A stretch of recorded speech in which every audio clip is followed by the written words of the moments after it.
Le centre de la CEDEAO pour le développement du genre vient d'octroyer plus de 48 millions de francs CFA à 5 associations de femmes en Côte d'Ivoire. Rien n'a bougé dans la médiation africaine au Mali, selon l'imam Diko, leader de la contestation. Nous l'entendrons au cours de ce journal. Bonsoir, vous suivez le 19h sur RTI 2. 48 millions de nos francs, c'est le montant octroyé par le centre de la CEDEAO pour le développement du genre à 5 associations de femmes en Côte d'Ivoire. Une action qui s'inscrit dans le cadre des projets appui à la transformation et lutte contre la fistule obstétricale. La remise des chèques s'est faite à la salle Emmanuel Dulot du district d'Abidjan en présence de notre reporter Sephora Zegui. 48 642 600 francs CFA, c'est le montant octroyé par la CEDEAO à 5 associations de femmes et groupements d'intérêt public dans le cadre de ces programmes appui à la transformation et lutte contre la fistule obstétricale. À travers cette bourse, l'institution sous-régionale veut accompagner une centaine de micro-projets de groupements de femmes transformatrices de produits agricoles, halieutiques et artisanaux. Nous faisons chez la transformation d'huile rouge. Et pour le moment, nous n'avons pas de matériel. Mais c'est qu'avec cet argent, nous puissions avoir encore des matériels pour pouvoir vraiment agrandir ce que nous faisons. Cet argent va servir à acheter du matériel de transformation pour nos femmes, pour réduire la pénibilité de leur travail.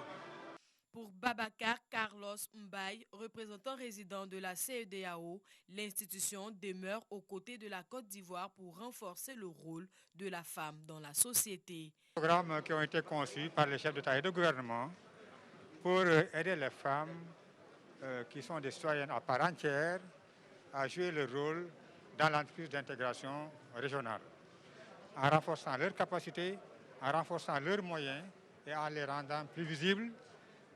De même, en bénéficiant également de leurs excellentes qualités pour ce qui est, par exemple, du combat contre la paix. Un geste plein de sens selon la ministre de la Femme, de la Famille et de l'Enfant.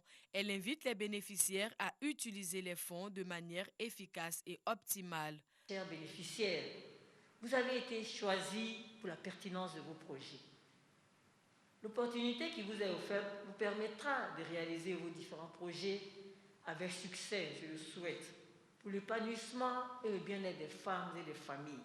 Des missions régulières de suivi seront menées en vue d'une meilleure réussite de ces programmes qui contribueront, à n'en point douter, à l'amélioration des conditions économiques et sociales des femmes dans l'espace CEDEAO. Créé en 2003, le Centre de la CEDEAO pour le développement du genre est une agence spécialisée de la CEDEAO sur le genre.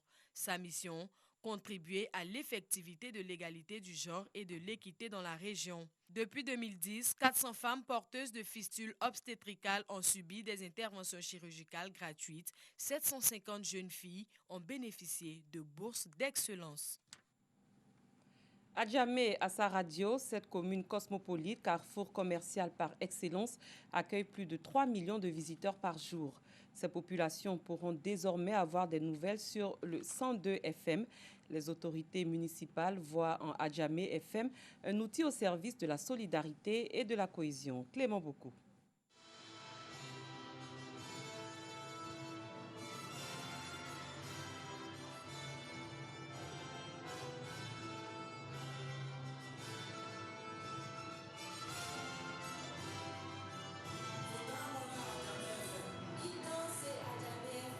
Ça y est, les populations d'Adjamé ont leur radio de proximité. Les auditeurs peuvent l'écouter sur 102.3 Adjamé FM. Longtemps attendu par les populations, ce rêve est aujourd'hui une réalité par la volonté du maire Farikou Soumaoro. C'était quelque chose qui manquait à la commune, parce que jusqu'alors, toutes les autres communes ont une radio de proximité. J'ai fait passer toute mon enfance ici, avec monsieur le maire, et on n'a jamais eu de radio. Et voilà que on pensait que c'était peine perdue.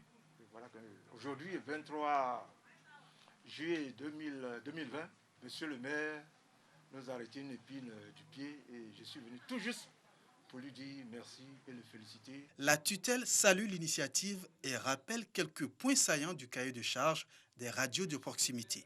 Les radios de proximité donc doivent veiller dans leurs émissions au respect de la personne humaine, à l'égalité entre les femmes et les hommes, à la protection des enfants, des adolescents, des personnes vulnérables. Elles doivent viser dans leur programme l'information et l'animation locale et le développement culturel et l'éducation permanente.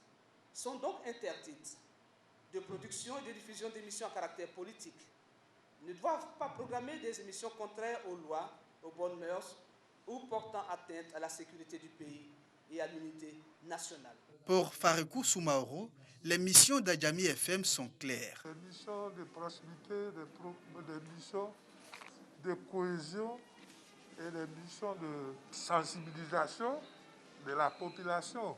Parce que Adjamé, c'est un carrefour commercial qui reçoit 3 millions de personnes pour une population de 400 000 habitants. Donc il était vraiment important pour nous d'avoir cette radio.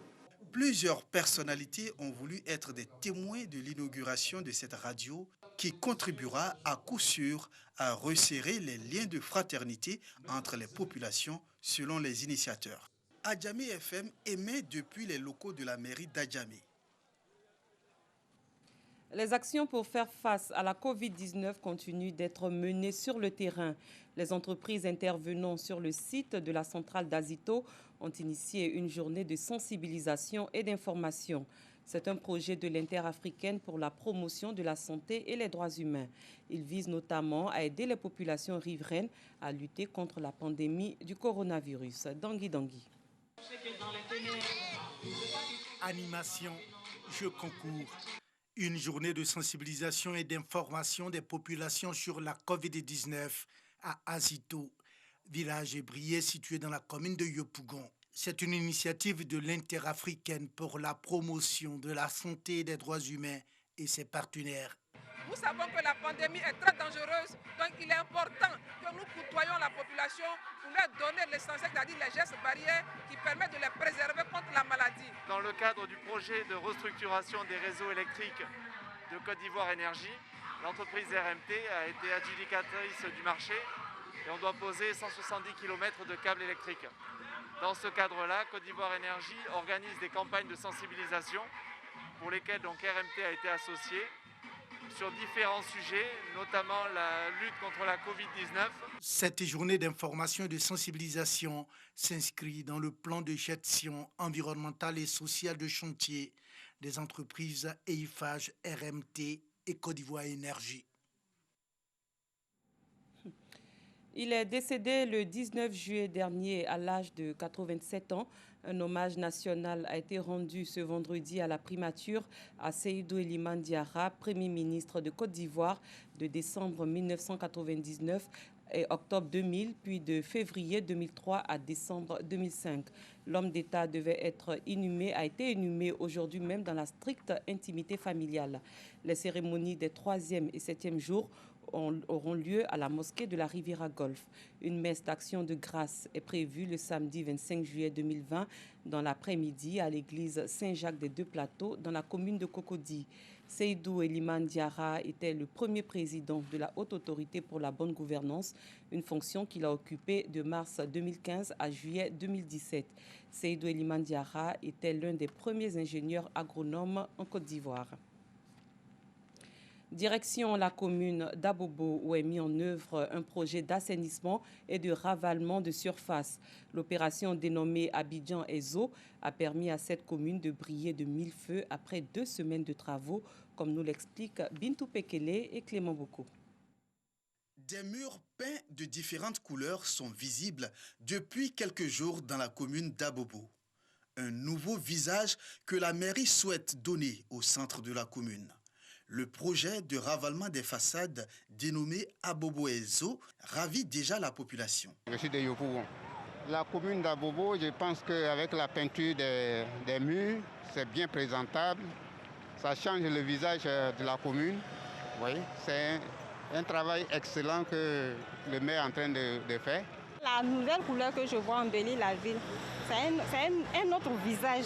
Quand tu rentres en Bobo, tu sais que tu es rentré dans une commune bien propre qui est en train de changer. Tu peux dire à quelqu'un en ville que tu viens d'Abobo sans avoir aucune peur. Ce qu'ils ont fait là, ils n'ont rien pris à nous.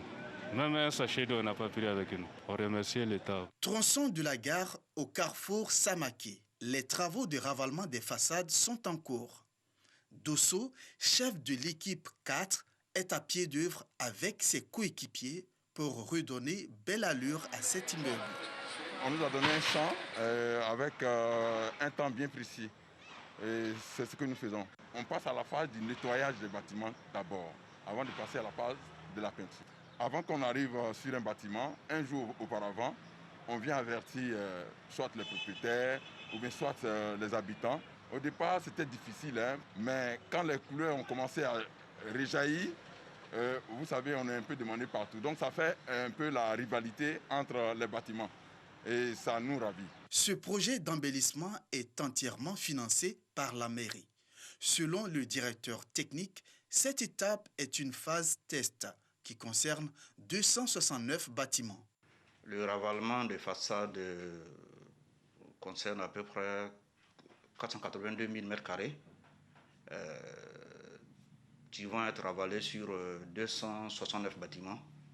Les bâtiments qui sont situés sur les tronçons de la mairie d'Abobo jusqu'au rond-point de Samaké, du rond-point de Samaké au carrefour CIE sur la route du Zoo. Du carrefour CIE, nous allons venir au niveau du rond-point d'Anador, ce qu'on appelle le Banco, et du rond-point d'Anador, nous venons au rond-point de la gendarmerie. Pour cette opération, nous avons mobilisé 100 artistes peintres, des maîtres peintres, des peintres même de métier. Et à côté de ces peintres, nous avons mis 100 jeunes de la commune, des jeunes que nous appelons des bénévoles, qui vont se frotter à ces maîtres peintres, à ces artistes, donc apprendre auprès de ce métier de ravalement, de sorte à pouvoir pérenniser l'opération. Voilà, donc à la fin de l'opération, logiquement, nous devons avoir à Bobo des voies, des rues gaies à pratiquer et salubres. Selon Alou Denis, le projet rencontre des difficultés. Il invite la population à la coopération. Vous savez, dans cette opération, il y a un panel de couleurs qui a été choisi. Voilà, et donc il y a certains qui refutent les couleurs.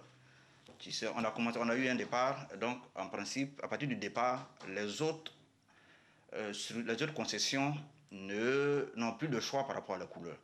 Voilà, si je pars du vert à l'orange et au gris, mais si je suis le troisième bâtiment, c'est du gris que j'aurai.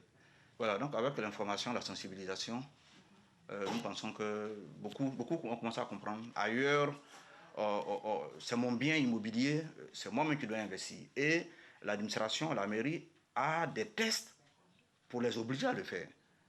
Et là, c'est un véritable cadeau que le maire d'Abobo a décidé d'offrir à cette population-là. Et je tiens à ce que la population le sache et que la population puisse véritablement adhérer à ce projet et continuer à pérenniser ce projet. Abobo et Zo, ce sont 200 jeunes, dont 100 peintres professionnels et 100 volontaires déployés pour embellir les façades sur 482 000 m². Il a été à la tête de l'État tanzanien pendant 10 ans, de 1995 à 2005. Benjamin Nkapa est mort à l'âge de 81 ans dans la nuit de jeudi à vendredi dans un hôpital de la capitale économique Dar es Salaam. La cause du décès n'a pas été précisée.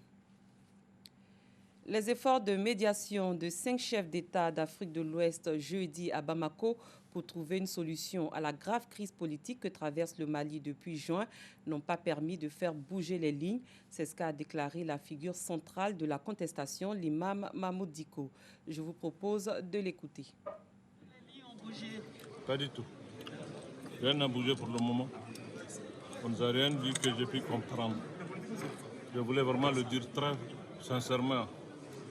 Je l'ai dit et je le redis. Nous sommes un peuple debout, nous ne sommes pas un peuple soumis ou résigné.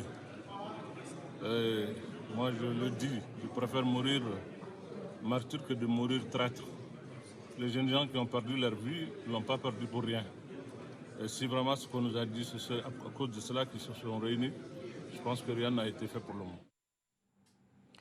10 personnes, dont des officiers de l'armée et des services de renseignement tchadiens, jugés pour un trafic de drogue vers la Libye, ont été condamnés aujourd'hui à N'Djamena à 5 et 10 ans de prison ferme. En janvier, 246 cartons de tramadol, un puissant antidouleur également utilisé comme drogue dans plusieurs pays africains, avaient été découverts dans un véhicule en partance pour la Libye et plusieurs personnes arrêtées. Le procès en appel de Vital Kamerhe, directeur de cabinet et ex-principal allié près du président de la République démocratique du Congo, Félix Tshisekedi, a été renvoyé au 7 août prochain. Arrêté le 8 avril dernier, il a été condamné à 20 ans de travaux forcés pour le détournement d'environ 50 millions de dollars. Fin de ce 19h. Merci de votre aimable attention. Très bonne soirée. À très bientôt.